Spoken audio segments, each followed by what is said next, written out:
Hello, everybody. Welcome back to the Marquette Golden Eagles Dynasty here on NCAA Football 14. Today we're taking on the UMASS Minutemen as they come in at 1-8, probably the worst team in the entire nation right now, but they are coming off a win, so they're on a nice winning streak, defeating UL Lafayette last week, and UL Lafayette 2 years removed from a national championship appearance. Somehow, we try to forget about that one.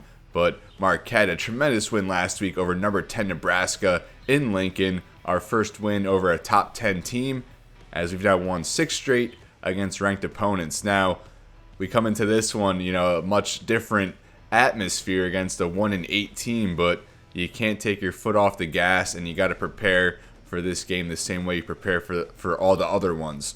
So we're here at UMass Stadium as Marquette looks to become bowl eligible with the victory here, as we're now in the final third of the season. After this, just one more road game, that coming in the final week against Georgia Tech. So we do win the coin toss, and we'll go to our defense to start here. Now Eddie Stevens to get us going here. And we're now underway in Massachusetts.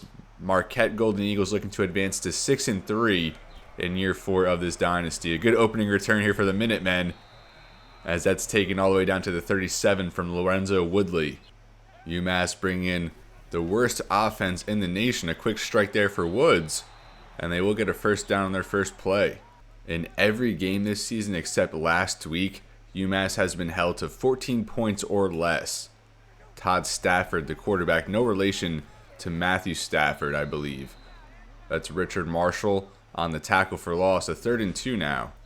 We're going to try and mix in some man coverage today. Maybe the only team I feel comfortable running a little bit of man against, at least until we bring better DBs in here. 3rd and 2, and they are going to go for Woodley as he finds a lane, gets the first down, brought down at about the 38. UMass brings a pro-style offense, which I think caters best to our defense. I'd rather stack the front than the back end. Stafford are going to get to Woodley again.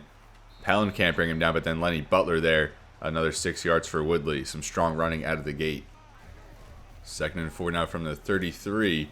As they'll get back to Woodley and Lorenzo Butler there. Another strong play. And that's going to go for a 3-yard loss. 3rd and 7 from the 36. And I think the Minutemen's kicker is even worse than ours. So I don't know how much range he'll have. Stafford back to pass. And he's going to get rid of that one. 4th down. I wonder if they're going to punt or go for the field goal here. So they will bring out the field goal unit, but I really don't know about this one. I think it's going to be very short, but I could definitely be corrected here. We'll see. Kick is up, and that is not going to make it. And, pick 6 maybe? Pins into the left. Off the sideline makes a man miss, and we're still going. Oh, lost track of that guy. He does break the tackle, and we're just having fun with that one. We're not going to do that again.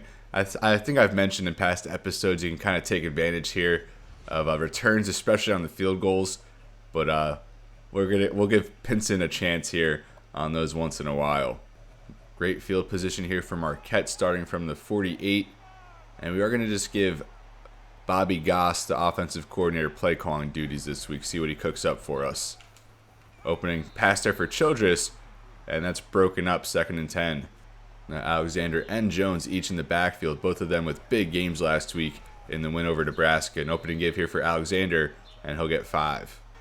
3rd and 5, now less than 5 minutes remaining in this first quarter. Walker to pass. Timing route there for Archibald. He makes the grab. Archibald works towards the sideline, and he'll get 19. 1st and 10 now. Marquette from the 25. Go across the field for Scott and Walkpour. Really nothing else going on, and that's going to go for just 2. Now 2nd and 8. And they'll get back to Alexander here. Tries to work to the outside, nothing doing. But he's brought down by a face mask, and that'll give us a first down. Now a fresh set, half the distance, as we get a 1st and 10 from the 10. Walker from the shotgun, and he'll pass here. Try to go for Graham. Almost was able to use his body to get out in front of that one, but also could have been an interception as well. 2nd and 10 now following the incompletion. Walker to pass. So go for Graham again, and that one's going to go for the touchdown. Malcolm Graham's 4th touchdown of the season. And Marquette, they forced a punt, and get a touchdown on the opening drive, and that's how you draw this one up. Good strike there from Walker, and he's been very clean behind under center the past few games. Now the kickoff fielded by Burston out of his own end zone. Kevin Davis almost there to make the tackle, but Chris Carter gets in there and brings him down to the 25. Now the Massachusetts offense back out there taking over from the 25. They'll go play action. And he'll hook up there with Custis. I even had Butler there in coverage, but kind of froze. Should have broke on that route. First down, UMass. Marquette only 4 interceptions on the season. Definitely need to improve that. Another give here for Woodley as Clay Diamond doesn't make the tackle. A few others miss. And Woodley racking up the yards now across midfield. 23 that time. First down for UMass. Woodley the lone back. Custis in motion.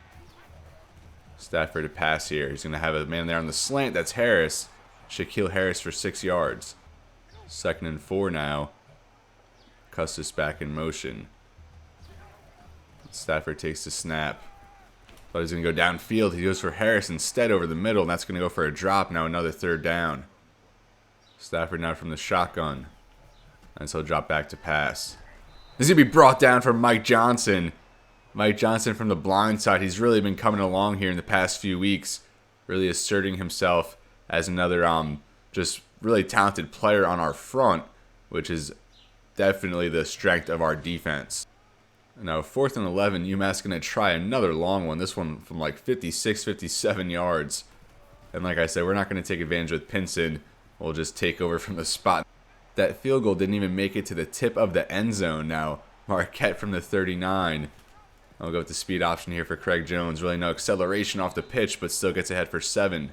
2nd and 3, Marquette approaching midfield. Walker back for a pass. Go for Childress over the middle.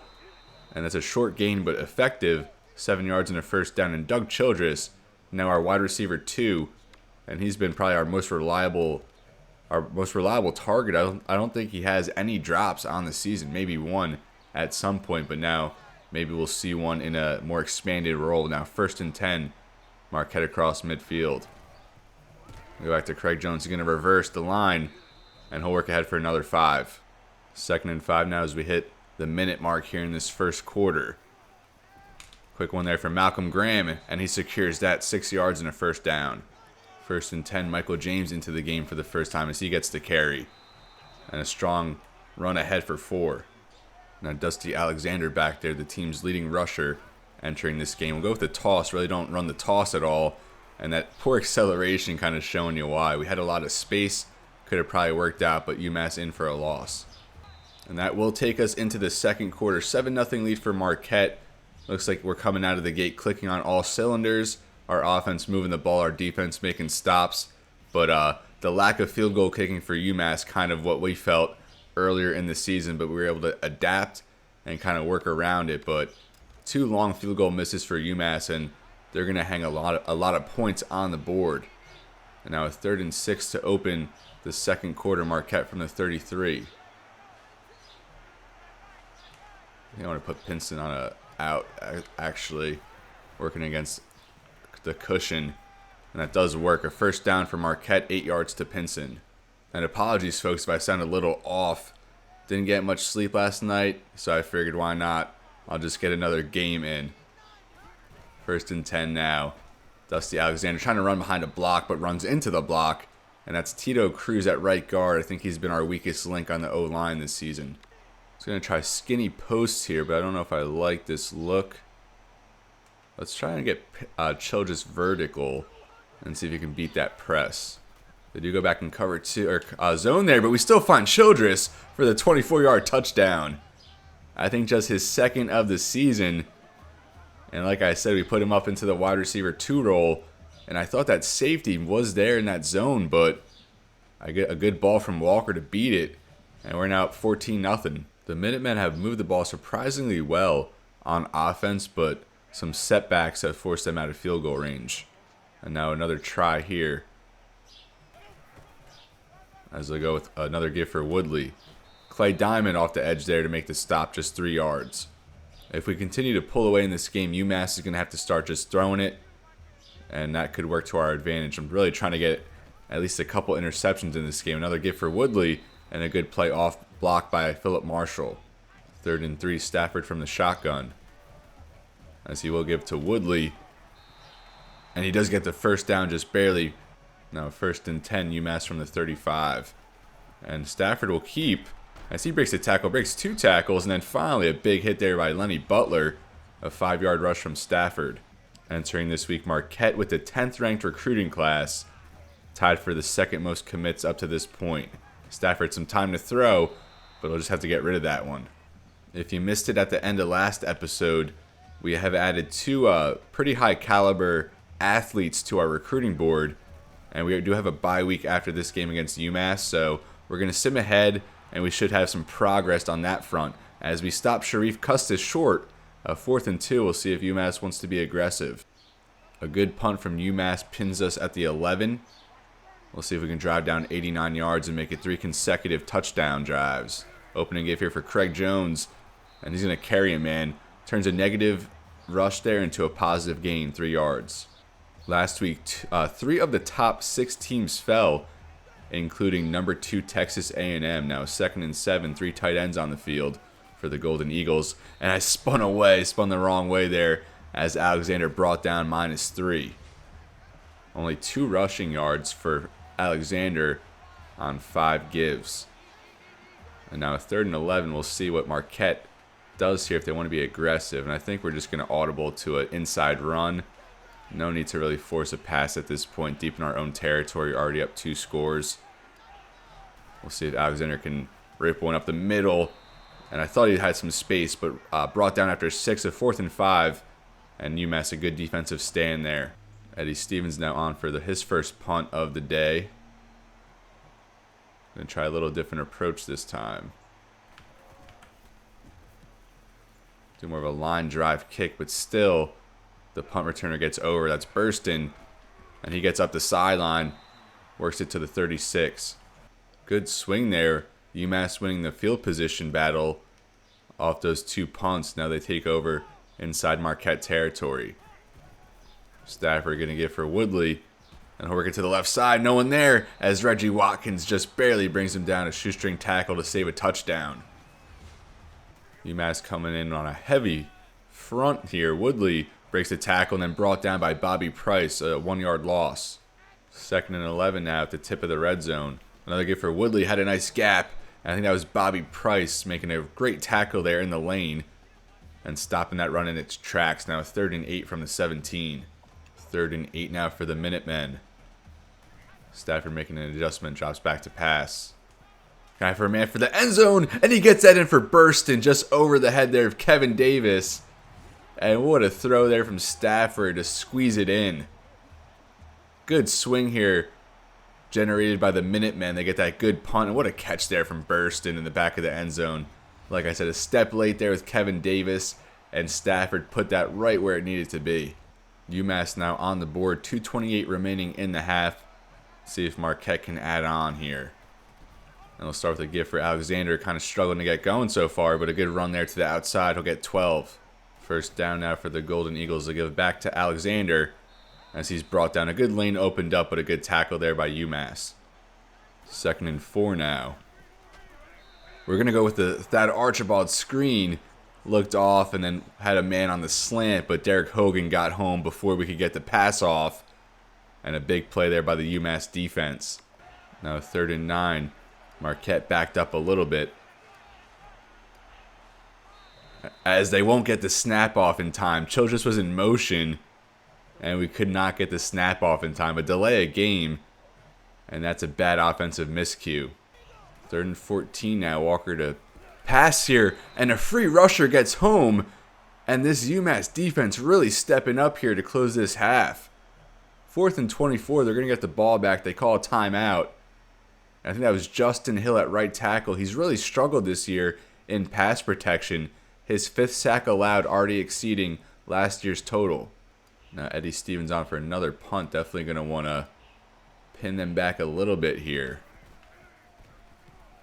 This kick is up. It's going to be fielded at the 34 by Burston. I think he scored that touchdown right on the previous drive. A good return earlier. This one for 8 brings it up to the 43. 53 seconds here for the Minutemen, as they do have 2 timeouts. Stafford to pass.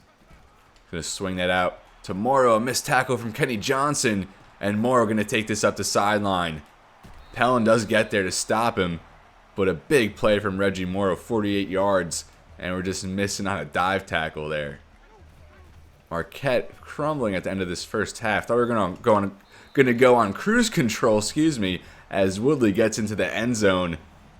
And that was very quick there by the Minutemen. 39 seconds here for Marquette, as Archibald will take that from the 3. Gonna have some space going up the sideline here as he's forced out at the 41. So 33 seconds left for Marquette, all their timeouts. Definitely time for the Golden Eagles to make something happen here. Walker to pass. Try to go for a Y there, but we're hit as we throw. And UMass actually getting a lot of pressure here, making some good defensive adjustments. Marquette scored on 2 consecutive drives out of the gate, and then nothing since. Now 2nd and 10, Walker to pass. Go for Jack Mason, and Mason a little late into his break there as Walker overthrows him. Now 3rd and 10 after consecutive incompletions. And then we'll just set up a screen here for Craig Jones. Makes a couple spin moves, but not enough for the first down. UMass takes their final timeout, 4th and 5. The Minutemen defense really stepping up here. 20 seconds remaining. They don't have any timeouts. We'll just try to get some hang time on this one from Eddie Stevens. And this one is up. Not that great, but not bad. Do get some hang time. Burton, though, brought down at the 24. 12 seconds remaining.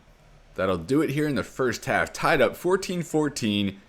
And it looked like we were going to go on cruise control, as I said, but UMass had other plans. Their defense has stepped it up big time, and our offense is going to have to do the same if we want to come out of this road game with a victory. UMass just 1-8, but they're looking to play spoiler on our season. They don't want us achieving bowl eligibility here at their home stadium. So the Minutemen really bringing it here, and Marquette's going to have to make some changes and step it up in the second half. We will start with the ball, and we do like that.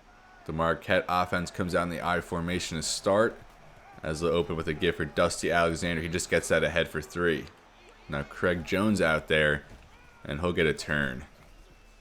Good spin move from Jones, as we typically see, and a good finish there for 12. A 2nd and 10 after a Greg Walker incompletion. And they go back to Craig Jones.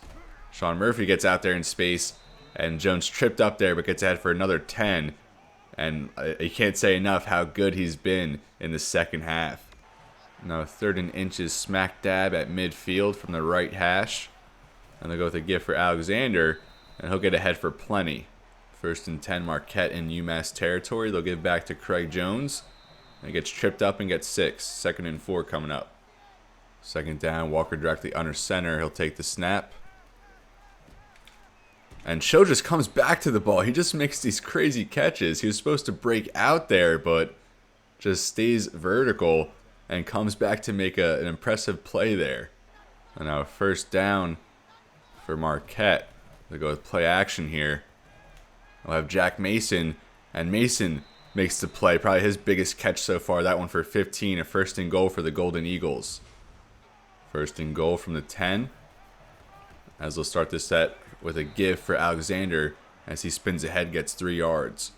I was really feeling read option here on 2nd and goal, and that's exactly what offensive coordinator Bobby Goss gave us.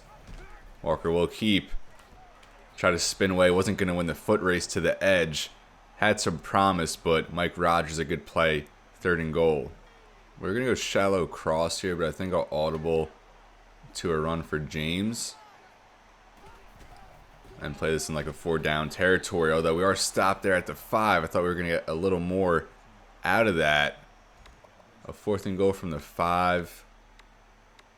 And I think we'll just take the points. A chip shot here for Castillo. Hit from like 30 yards last week to win the game against Nebraska, as he puts that one through. As Marquette does get points here on our opening drive, although we certainly would have liked a touchdown. We'll give for Woodley. Strong stiff arm, and then finally brought down there after 5 yards. 2nd and 5, Stafford from the shotgun. As he'll pass here. Towards the sideline for Burston, making another play, a first down. Stafford now over 100 passing yards. A fresh set of downs for the Minutemen. Stafford again back to pass. He'll hit Harris there quickly, breaks a tackle. Then Chance Pellin brings him down 6 yards. Now 3 minutes remaining in this third quarter. And they will give back to Woodley. A good play there in the gap there by Bobby Price, forcing a 3rd and 2. 3rd and 2, Stafford directly under center. As he'll pass here, going with a quick concept for Woods. And Marshall will bring him down 9 yards towards midfield for UMass. 1st and 10 at midfield. Marquette with 5 down linemen. And Philip Marshall, tremendous play there, getting Woodley in the backfield. He's had a big game. 2nd and 12 now. Burston in motion as Stafford back to pass. And it's going to be batted at the line. And that's Reggie Watkins putting the paw up and forcing the incompletion, a 3rd and long. Really big play from Watkins as Stafford did have a man wide open. 3rd and 12 here, Stafford from the shotgun. And he takes the snap. He's going to go downfield. And that's right in the hands of Woods, and he drops it. That was a touchdown, and again, a bad play. I should have just let the CPU handle it there from Williamson, an interception opportunity. And UMass going to go with the fake punt here, and that does not work. I respect it, and I wasn't expecting it, but I respect it. Kevin Muller, the senior, saving that one. And now good field position for the Golden Eagles, taking over at just about midfield. We'll start this drive with play action, and we'll go with Jeff Harris out of the backfield. A good catch there, and he gets ahead for 6 yards. 2nd and 4 now, and we'll go back to the read option. Good blocking. Childress, I think that was, or Pinson picks up a block. Walker breaks a tackle, and then brought down at the 31.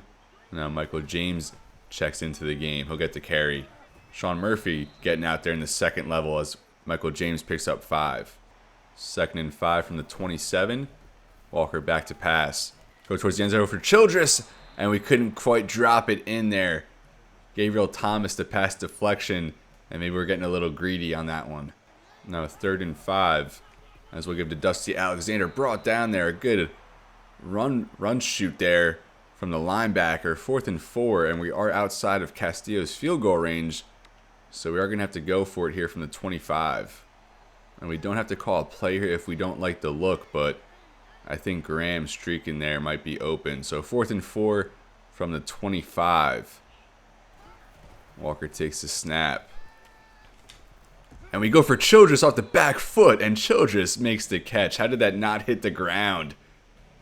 I got a little lackadaisical on that drop back. Got to stay focused here, but we're still up 17-14. A big missed opportunity there from UMass to get the ball back, but a fresh set of downs from Marquette as we look to make it a 2-possession game starting at the 4th quarter. Man, that last throw was super sketchy. Took way too long to get that one off. Now 1st and 10 here to start the 4th. Play action will go back to Malcolm Graham, and he gets in for the touchdown. 19 yards this time, and this is Malcolm Graham's second multi-touchdown game of the season. Marquette now going to be up 24-14, and we don't run the play action too much, but against a team like UMass, I think it's a good team to take advantage against. Looks like UMass is going to field this one. Burston brings it out of his own end zone. And Mike Carroll makes the tackle there. A good stop as he was streaking up the sideline. UMass takes over now at the 27. Stafford to pass. A quick one there for Custis, and Marshall brings him down after 8. 2nd and 2. Stafford from the shotgun as he does take the snap. We go for the quick out route there for Shaquille Harris as he makes the grab. 2 yards for a first down. First down for the Minutemen as they'll get for Woodley. Williamson can't bring him down as Chance Pellin gets over. Just 2 yards for Woodley, a 2nd and 8. UMass now from the 42. And they'll go back for Woodley. Brought down there by Robert Williamson and brings up a 3rd down. 3rd and 2 now for UMass. And Stafford is going to keep this time, and he's not going to get anything there as Philip Marshall brings him down for the loss. 4th and 6, I wonder if they're going to go for it. And down 2 possessions, UMass not going to show any sense of urgency here as they'll rely on their defense to get another stop here with just about 6 minutes remaining. That is going to go out at like the 15. A good punt there from Stewart. Marquette now takes over at the 16. 6 minutes remaining. Another play action. They do find Graham again this time. This one just for just 5. 2nd and 5 from the 20. And they'll give here for Dusty Alexander. Good run there, and that was a good block by Randy Heidemann getting into the second level. Marquette starting to chew some clock here, up by 2 possessions. Alexander breaks a good tackle there in the backfield and gets ahead for 3 on a second effort. Now 3 tight ends out there for the Golden Eagles, and Walker will still pass. Rolls to the right. Chuck this downfield for Graham, and Graham makes the grab, and he's going to carry a man down to the 40 as his big day continues. 5 catches today for Graham, 2 for touchdowns, and we really haven't had a big tight end performance yet this season. We did have a bunch previously, though, with Grant Cooper, but he, of course, graduated. Now Michael James a carry up the middle as he picks up 5. Now less than 3 minutes remaining in this game. Another give for Alexander, and he's wrapped up there, 4 yards, now 3rd and 1. Craig Jones now checks into the game. Definitely have to get him involved. Outside carry as he's ripped down, a good gain there. He gets 5, a first down. UMass uses their first timeout. Now Dusty Alexander back out there, and he will get the carry. Gets ahead for 5. UMass burns another timeout. Michael James now out there on the 2nd down as he gets the give, but really nothing going. UMass burns their final timeout. 3rd and 5 for Marquette from the 21. And Bobby Goss wants us to pass here, so we'll just go with what he's given us. And Pinson to catch there towards the sideline as that goes for 14. Marquette now inside the 10. Now UMass with no timeouts. I mean, we could just drain the clock all the way down. We will call a player. Got to call a timeout. Forgot that we had shoot clock on. The guy in motion was going to give us a delay of game, which maybe wouldn't even have been the worst in this situation. Probably should have just took the penalty, but whatever. 1:36 remaining, a 1st and goal. As we do get back to Craig Jones, and he's going to get the touchdown. I don't know if we even should have scored here, but Craig Jones wanted the touchdown. Doesn't really get many, kind of overshadowed by Alexander and Michael James in that department, but you just got to run through that hole. And now UMass another chance to get some points here, although this game probably all but over. Burston ripped down there at the 27. And we did throw a few freshmen on the field, including free safety Jason Taylor and D-tackle Jake Witherspoon. As Taylor, a big hit there, probably lost track of his zone, but still delivers the big blow, and that's what he's known for. Also at strong safety, we have Mark Henry, a true sophomore. Hasn't seen the field all that much, but has made an impact on special teams at times. And Stafford going to be brought down there, and that's Jake Witherspoon, who we just mentioned, and that's going to go down as his first career sack. 3rd and 16 after the spike, 1:06 remaining, Stafford to pass. Go with the screen, and that's Jake Witherspoon again getting there for the tackle for loss. We got to play him more often. 4th and 18, I'm honestly shocked that they're just going to punt it here. And Pinson will field it. And they didn't even drain the clock. I don't know what they're really doing. Shouldn't have went for a spin. Just playing around at this point. 33 seconds left, and we're just going to put the offense out there in the victory formation and take the kneel down and get out of Massachusetts with a W. As Walker does knee it, and that will do it. Marquette advances to 6-2 as we're bowl eligible for the 3rd time in 3 straight seasons.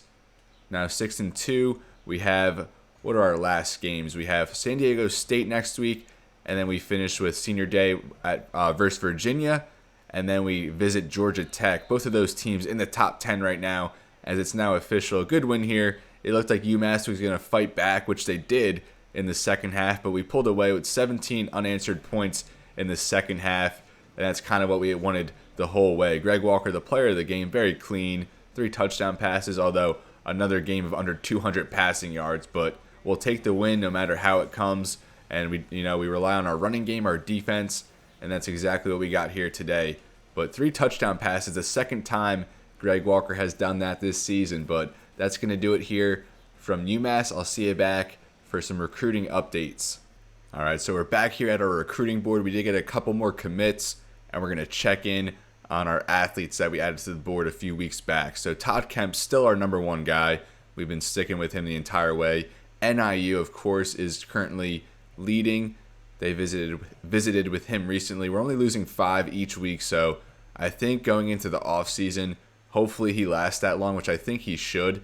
we're going to pour in pretty much the majority of our resources, assuming maybe we could get Terry and or Smith committed before then. So they kind of make it interesting going into the offseason. I didn't really expect to have these two late additions to the board that would, be very exciting and could be dynamic players for us. So just to revisit Terry, a JUCO athlete who we really like for an H-back type guy. I'm really hoping that he has some blocking traits and can maybe go to fullback, but either way can contribute as a running back or receiver. 91 speed with B, agility and acceleration, 73 carrying, 85 trucking, 78 catching, and C route running, and a B juke move. So a dynamic player, 6 foot, 235 pounds. It's a very odd frame, a very odd build. I mean, I guess for a running back, you can get, 235. It's pretty thick. So a running back, fullback type guy, I think, out of Westwood, Michigan.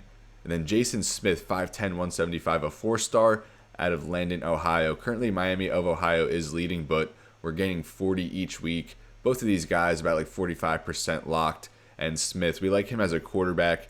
We'll have Walker another 2 seasons, but it wouldn't be bad, having Smith waiting in the wings. It looks like he can probably contribute as a receiver in the meantime as well. So someone who could probably be a 2-position player until he's ready to become a full-time quarterback. That speed at 89 with B acceleration, C agility, 91 carrying would just be, lethal under center. 80 throw power, 77 accuracy, which is passable, and he'll only get better.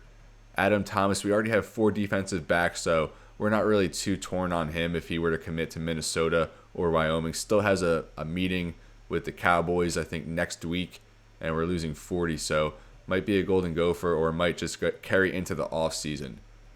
And now we're going to go down. So look at this. We have Ryan Larsen, a 5-star running back, and I was just messing around on the recruiting boards the other day. I was looking at lock percentages, and he literally was the lowest lock percentage of any player in the entire nation, just 14%, and this is a week after we added him, so he's not budging at all. Alabama currently leads for him, and we have him halfway scouted. I mean, good athlete, nothing overpowering, but he must have tremendous rushing traits, starting with an 82 break tackle, 80 spin move, 70 catching, 6'1", 182 out of Kenosha, Wisconsin, the number 2 running back on the board. And I mean, I don't know if we should make a run at him. I have guidelines in place, and typically I wouldn't target a 5-star at this juncture. We just got our first 4-star commit in the last episode, so maybe jumping the gun, but I'm just experimenting here, see how it goes. Still very low on the lock percentage, and it's not like we're going to offer him or anything at this point, so we'll just keep him on here. We'll stick around and see how it goes here for Ryan Larsen, a 5-star running back out of Wisconsin, our home state. And then look at this guy, Chase Taylor, a 1-star guard, 163rd guard out of Bloomington, Illinois, and I was just messing around looking at some players that were interested that we never added to our board, and a lot of like low 40 look to like mid 50 overall type guys that I never even was going to bother with.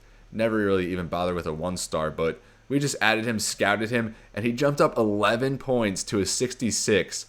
And like, that is absurd. I don't think I've ever seen anyone jump over 10. Maybe once I've seen a player, improve by 10, but usually 8, maybe 9 is the most I would ever see. But this guy, Chase Taylor, goes, he's a 75 pass block, 76 run block, a 78 impact right out of the gate, 62 speed and 70 agility. Definitely passable as an offensive lineman. So I'm really curious on the strength. So we're going to go ahead and pursue him. I mean, we already lead for him, and he was never even on our radar. Definitely in a pipeline, though, at Illinois. That's probably been our most active state, along with Wisconsin. So we were kind of hoping for Mike Lumpkin here as a 3rd lineman in this class, but instead I think we're going to go ahead and pursue Chase Taylor instead. And I mean, I don't see how he turns out anything below like a 62, even if he drops another few points after we scout him further. So I think we will just go ahead and offer him. And Chase Taylor, it's very exciting to find a 1-star who's up to a 66 at this point, plus 11. And I imagine he goes up even higher. I'm just like dumbfounded at this player. It's crazy how long he played this game, and still the surprises that you find. So we still have 2 more commits to uncover here. Quincy Bonner, we got him. I thought it was going to go into the offseason with UTEP, but we ended up getting him, and I'm very excited about Bonner. Good speed, ran a 4.42, which translates here to a 90 speed, 81 agility, acceleration at a B, jumping at 80 We only have his release for catching traits, which isn't bad at 63. That'll get better, but at a Lowell, Michigan, 5'11", 185, and we need some speed in the receiving core, and he will provide that. So we'll go ahead and uncover him fully, as he is a 72 right now as he jumped up 2. And he's going to go down 4. Well, a 4-point swing as he drops down to a 66 now. I was really hoping for more. So both of our receivers in this class, CJ Saria, a bust. He goes down 6. And now Quincy Bonner, a 4-point swing as he now drops to a 66, going down 2 from his base. So 66 catching, 51 spec catch, horrible, but I mean, he's a smaller guy. You don't expect too much there. I figure catching traffic, not terrible, I guess, at 60. You like the route running at 73. And that's really good. I mean, he's a good athlete, which we really need. So I'm still happy about Quincy Bonner, even though he dropped a little bit. And then there's Jay Hill, our second D tackle brought in out of Pearl, Mississippi. The only player on this entire board that's outside of our pipeline states, our region, a 3-star out of Pearl, Mississippi. And he was interested the whole way, so we added him to the board. He was like the only exception we had in the case of, recruiting outside of our region. So 67 down 4 from his 71 base, 73 power move, 71 block shed, 73 play rec, 73 pursuit. The strength only at 72, which is a little concerning from an interior lineman. And his finesse move at a C, hopefully that serves as a saving grace here as we'll go ahead and scout him fully. And he's also a bust. So Jay Hill a bust, CJ Saria a bust. And those are 2 guys I wasn't really sold on either, so I feel like I should have trusted my gut. But still, I mean, a 65 overall, not bad. His strength at a 72, like we said. Power move and finesse move at 73. So not a terrible D tackle, but has to add a little bit of weight to it, just 266. And I think Troy Walker down here at 260, we'd like him to add a little weight as well. So we'll review our class real quick. D end here was our first commit out of Milwaukee. He's going to stay in city. Jared Turner, 2-star out of Des Moines.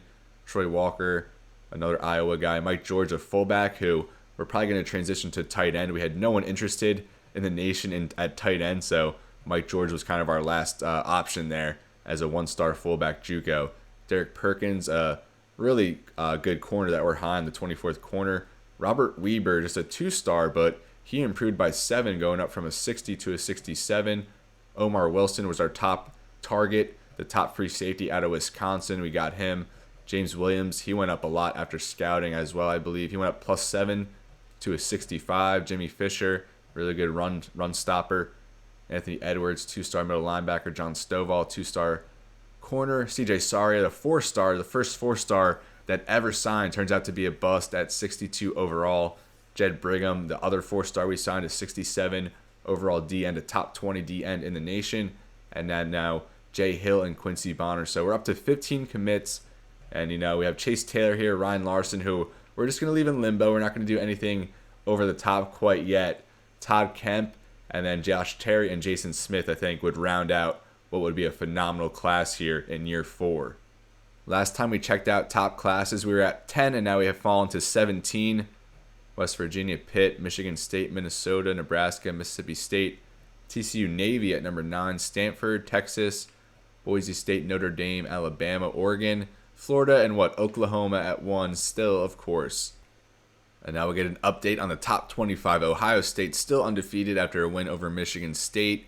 Arizona up to number 2 after defeating UCLA by 4 points. Let's take a look at their schedule. BYU, Pitt early on. They beat USC by 32. I remember seeing that. But other than that, only 2 wins against teams with winning records. And they'll finish here with Washington, Washington State, and Arizona State. And then probably an appearance in the Pac-12 championship. Miami at number 3, 2-loss team over a 1-loss Virginia team. Did Virginia beat Miami? No, Virginia lost to Miami, so that's kind of fair. But Virginia, we'll see them not next episode, but the episode after, and it could be a top 5 Virginia team we see on Senior Day. Ole Miss at number 5, Tennessee at number 6, two 2-loss SEC teams. Army at number 1. South Carolina falls after they lost to Florida by a field goal. West Virginia at 7-1. I guess they lost a couple weeks ago because they were number 2, so they lost to TCU. 19 TCU, number 18, Kansas State, and then number 17, Oklahoma, all down the line there for the Mountaineers. Georgia Tech loses 2 in a row as they fall to Miami, so we will see Georgia Tech in the last week, but it looks like they'll have a couple losses at least. Texas A&M, they lost 2 in a row. They lost to Auburn and then Ole Miss. They were number 2, and now have lost back-to-back games. Marshall has lost as well. They lost to Old Dominion and are now number 12. They were up to number 3 last time we saw. Boise State at 8-1 still. We've given them their only loss. Nebraska, we beat them. Florida at 7-3. Arkansas 6-4. The top 4 loss team. Oklahoma, Kansas State. TCU at 4-4. We beat them earlier. They're 500, but at number 19. Alabama just lost to Mississippi State. And look at Marquette here at number 21. Let's get it going. Last time we were ranked last year, I think, at 21 or 20. Let's see if we can surpass that mark. Michigan at 22, Oregon, Auburn, and FIU to round us out. An 8-1 Florida International team. In the Heisman watch, Ryan Higgins out of Louisiana Tech leading the way. Wouldn't that be something? 27 touchdown passes, 67% completion, 2,700 passing yards with 655 rushing yards, and 11 touchdowns on the ground. Malik Zaire falls out after Notre Dame loses again. Dan Petty, the nation's leading rusher, at 1,499 rushing yards. Kelvin White out of Army. And then Kevin Lumpkin, we're going to see him in the final week. Over 1,000 yards in his first season as a redshirt sophomore. And I'll just scroll down award semifinalists as we close this episode. And this is where I'm going to leave you, folks. Thank you so much for watching. A fun episode. We got a win against Massachusetts. A game we should have won, and we did win. We executed, and we kind of pulled away there in the second half. You see Rob Bain here, finalist or semifinalist here for the Nagurski. And a very good recruiting class shaping up now to 15 commits. And we have a few intriguing options that we're going to monitor here in the last few weeks. Only 2 more home games, so hopefully we can get some visits scheduled for next week, including, those 2 athletes that we have. But as always, everybody, it's been real and be well. Thank you so much for watching, and I'll see you next time.